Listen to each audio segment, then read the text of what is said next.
Eccellenza, noi dirigenti scolastici dei 4 istituti di Mascalucia abbiamo accolto con gioia il suo invito a voler celebrare il 79° anniversario della liberazione dei campi di sterminio tedeschi. Le nostre comunità scolastiche, l'Istituto Comprensivo Giuseppe Fava, l'Istituto Comprensivo Federico II di Sveglia, Leonardo De Vinci e il liceo Concetto Marchesi, hanno lavorato in piena sinergia, avendo come stella polare l'articolo 3 della nostra Costituzione.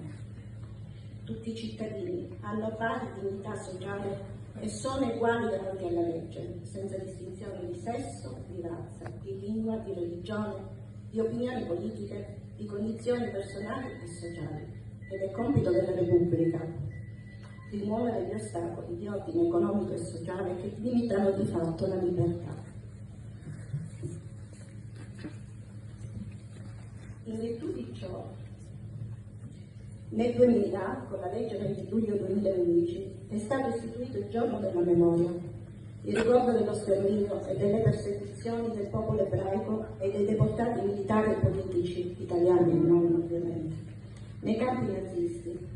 E il testo della legge è il seguente: la Repubblica Italiana riconosce il 27 gennaio, data dell'abbattimento dei cancelli di Auschwitz, il giorno della memoria, al fine di ricordare la Shoah, le leggi razziali, la persecuzione italiana e di tutti i popoli del mondo, dei cittadini ebrei che hanno subito deportazione, prigionia, morte, nonché coloro, anche in campi e schieramenti diversi, si sono opposti al progetto di sterminio ed a rischio della propria vita hanno salvato altre vite e protetti i perseguitati. Il fine delle riflessioni che oggi vedrete da parte degli istituti, dei ragazzi dei 4 istituti, i nostri alunni, hanno maturato e condiviso oggi. Queste riflessioni servono a noi e a loro per fare memoria di quanto è accaduto, che vuol dire cedere il passo alla profezia, perché questa tetra pagina della storia dell'uomo non abbia più ripetersi. Ed ancora, le loro riflessioni servono a sviluppare un sentimento civile, una passione autentica per tutto quello che concerne la pace, la fratellanza, l'amicizia tra popoli, il diritto, il dialogo, la libertà, la democrazia.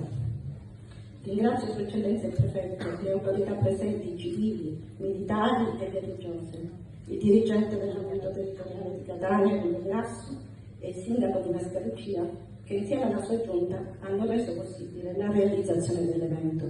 Ringrazio i docenti di tutti gli istituti perché sono il cardine della nostra vita scolastica e i nostri studenti mascalucensi che oggi sono qui a parlare con voi. Grazie.